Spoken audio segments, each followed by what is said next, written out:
नमस्कार साथियों, स्वागत है आप सबका एक बेहतरीन शानदार वीडियो में। जी हाँ, आज हम जानेंगे हमारे देश में जो मुगल शासन करते थे उनके मकबरे कहाँ हैं।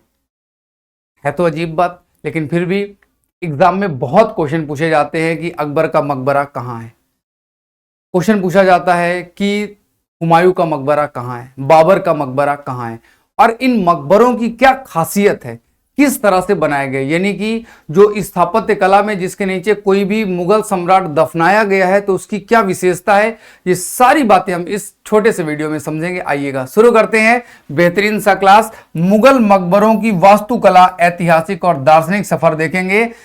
जब बाबर आया, बाबर की डेथ हुई, बाबर की डेथ से लेकर हम बात करेंगे औरंगजेब की डेथ तक, औरंगजेब को किस तरह से दफनाया गया, औरंगजेब का मकबरा कैसा बना होगा, इस बारे में चर्चा करेंगे।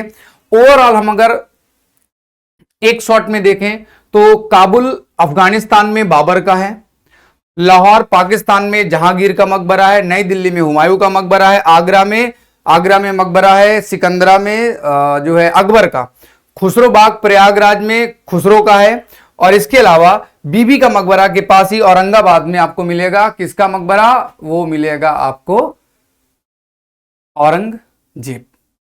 एक बज गया, ताजमहल वाला देखेंगे सब, चिंता मत कीजिएगा, सब देखेंगे, कुछ नहीं छोड़ेंगे, सब सब सब आपका क्लियर हो जाएगा। लेकिन आपको मैं यहां पे बता दूं, ये जो मकबरे बनाए गए, ये मकबरे कैसे थे। इन मकबरों में इस्लामी प्रभाव था, इन मकबरों में फारसी प्रभाव था, इन मकबरों में भारतीय प्रभाव था। तीनों का मिक्सचर मकबरे में देखने को मिलेगा। भारतीय प्रभाव में छतरियां बनाई गई, लाल बलुआ पत्थर का प्रयोग और नक्काशी भारतीयों की देन थी। वहीं बड़े बड़े जो गुंबद बनाए गए, अभी आपको दिखाऊंगा गुंबद कैसा होता है, पतली मीनारें जो इसके साथ साइड में बनाई गई, ज्यामिति रूप जो इनका दिया गया वो फारसी डिजाइन पर बनाया गया था। इस्लामी प्रभाव मेहराब में, यानी कि जो इस तरह से दरवाजा बनाने के बाद नीचे जो उसके लटका दिया जाता है, मेहराब का प्रभाव इस्लामी प्रभाव था। प्लस इस्लामिक प्रभाव ही इनकी दीवालों में, आप कभी भी देखने जाएंगे ताजमहल वगैरह तो दीवालों में कुरान की आयतें लिखी हुई हैं, ये व्यवस्था देखने को मिलती है।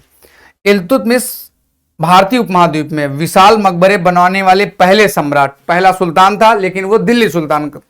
लोधी काल में वर्गाकार अष्टकोणीय मकबरे का चलन था, यानी कि लोधियों ने 8 कोने वाले मकबरे बनाए, जबकि शेर शाह सूरी सासाराम में तत्कालीन सबसे बड़ा मकबरा बनाया और अपने जिंदा रहते ही अपना मकबरा बना लिया था। मुगलों ने इन पूर्ववर्ती शैलियों का परिष्कृत एक नया रूप तैयार किया, ये दिल्ली सल्तनत के थे। अब हम बात करेंगे मुगलों के मकबरे के बारे में। देखिएगा, जैसे मुगलों के मकबरे में ये ताजमहल है, तो ताजमहल में विशाल गुंबद आपको जो देखने को मिलेगी फारसी वास्तुकला है। इसमें जो छोटी छोटी छतरियां ताजमहल में देखने को मिलेंगी राजपूताना शैली है। इसमें जो मेहराब, ये जो डिजाइन बनी हुई है, इसके नीचे यहां कुछ लटकता हुआ भी दिखाया जाएगा, मेहराब देखने को आपको मिलेगा। और ऊपर की संरचना अलग होगी, वास्तविक जो जगह जहां पर रियल में दफनाया जाएगा वो जमीन के नीचे होगी, जो संरचना दिख रही है वो अलग है। और आप ताजमहल भी देखने जाएंगे तो वास्तव में मुमताज महल और शाहजहां जमीन के नीचे दफनाए हैं, ताजमहल उनके ऊपर बनाया गया है। और 4 बाग शैली में बनाया जाता है। इस तरह से बीच में संरचना होगी, आने जाने का रास्ता होगा और इधर बाग बनाए जाएंगे, 4 बाग, ये बाग रहेंगे। बीच में ताजमहल रहेगा, चारों तरफ बगीचे रहेंगे, चारों तरफ क्या रहेंगे, बगीचे। और ये 9 खंड में रहेंगे, 1 2 3 4 5 6 7 8 9 खंड में तोड़कर बनाया जाएगा। और ढेरों इसमें आपको जो है दरवाजे भी देखने को मिलते हैं, ढेरों दरवाजे देखने को मिलेंगे। 9 खंबे रहेंगे, स्वर्ग के 8 द्वार रहेंगे, आने जाने के 1 2 3 4 हर दिशा में दरवाजे मिलेंगे। और मस्जिद भी अंदर मिलेगी, मस्जिद भी नमाज पढ़ने के लिए पूरी संरचना में मिल जाएगी। बाबर की प्रेरणा से शुरू हुआ था। बाबर ने अपने इस संस्मरण में तैमूरी हेरात की यादों का वर्णन किया, जिसने मुगल उद्यान और इस सममिति योजना की प्लान का तैयार किया कि भैया मरने के बाद हमें कहां रहना है, सुख से रहना। यहाँ की घूमने के लिए भी था। 4 बाग शैली में सिर्फ ऐसा नहीं कि मरने के बाद दफनाया जाए, ये जिंदा रहते हुए बादशाह घूमने के लिए जाते थे, ऐसी डिजाइन का प्रयोग वो लोग करते थे। बाबर के बाग, बाबर ने काबुल में बाग बनाया, काबुल को जीता तो वहां घूमने के लिए उसने क्या है, काबुल में एक बाग का निर्माण कराया, अतिथि गृह बनाया, वहां पे लोग जाते मिलते, सुंदरता को देखते। अपनी इच्छा स्थित के बावजूद बाबर ने किसी विशाल इमारत के बजाय एक खुले बाग में दफन होने का अनुरोध किया था कि मुझे किसी बड़ी मस्जिद के अंदर नहीं, किसी बड़े मकबरे के अंदर नहीं, सामान्य मिट्टी में मुझे दफना देना, इसीलिए इसका सामान्य मिट्टी में इसको दफनाया गया। लेकिन बाद में इसके पौत्रों ने, यानी कि 1637-38 में शाहजहां ने मुगल परंपरा को निभाते हुए इसी सदी के कब्र में चारों तरफ संगमरमर की स्क्रीन जाली का निर्माण करा दिया, जिससे बाबर की भी जो मकबरा है वो सुंदर दिखने लगा। बाकी बात करें तो आपको हुमायूं का मकबरा यूनेस्को की धरोहर सूची में शामिल है। फारसी वास्तुकार मीरक मिर्जा गियास और सैयद मोहम्मद द्वारा डिजाइन किया गया भारतीय उपमहाद्वीप का पहला उद्यान मकबरा है। चारों तरफ इसके उद्यान देखने को मिलेगा, यूनेस्को में शामिल है, बहुत बड़ा मकबरा है। इसको इसकी बीबी बेगम ने बनवाया था। इसके बाद अकबर का बात करें, अकबर का मकबरा सिकंदरा में है। अकबर मरा तो उसको दफनाया गया और उसके दुश्मन ने उसकी हड्डी निकाल के जला दी, फिर दोबारा दफनाया, ऐसे भी है। काफी बड़े क्षेत्र में लाल बलुआ पत्थर से फैला हुआ, कुछ संगमरमर का प्रयोग भी इसमें किया गया है। 4 मंजिला पिरामिड संरचना यहां पर आपको देखने को मिलेगी। 4 मंजिला बाबर का मकबरा देखने को मिलेगा। संगमरमर के ज्योमेट्री पुष्पी डिजाइन यहां पे देखने को मिलेंगे, इनमें संगमरमर भी देखने को मिलेगा। इसके बाद शाही वास्तुकला में सबसे बड़ी चीज बेगम बेगा, हुमायूं की पत्नी, जिसने हुमायूं का मकबरा बनाया। मरियम उज जमानी, अकबर की सबसे प्रभावशाली पत्नी। उनके बेटे जहांगीर ने इस समय पर सिकंदर लोधी को जो है बरादरी मनोरंजन मंडप के तहत तहखाना और भित्ति चित्र जोड़कर उसकी स्मृति में मकबरे में बदल दिया, मरियम उज जमानी, अपने पुत्र के लिए। नूरजहां तो आपको पता है लिपस्टिक वगैरह का आविष्कार करती है, सेंट का आविष्कार करती है, इत्र का आविष्कार करती है। इसका नाम मेहरुन्निसा था। अपने पापा की याद में इसने बनाया था इत्माउद्दौला का मकबरा।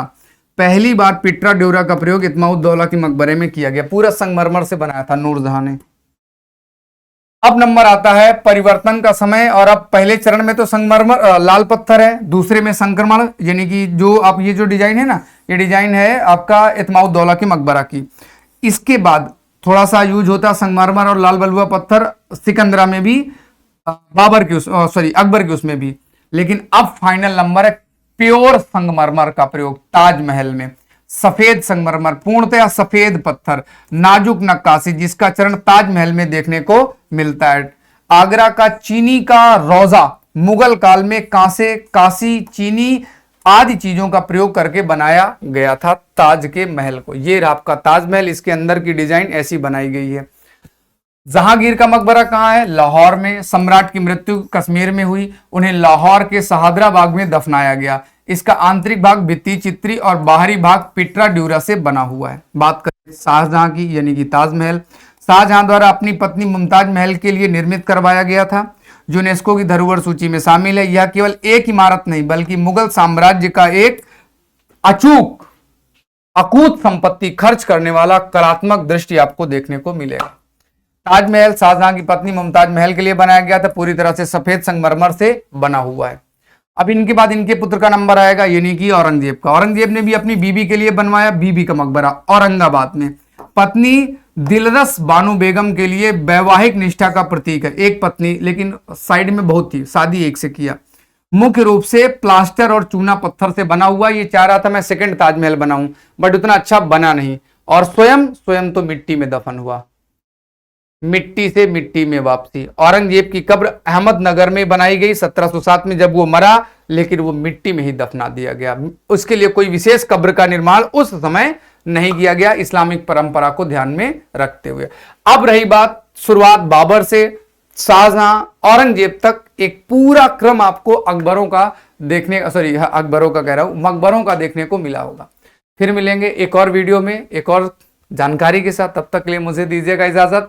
बहुत बहुत धन्यवाद। Thank you so much.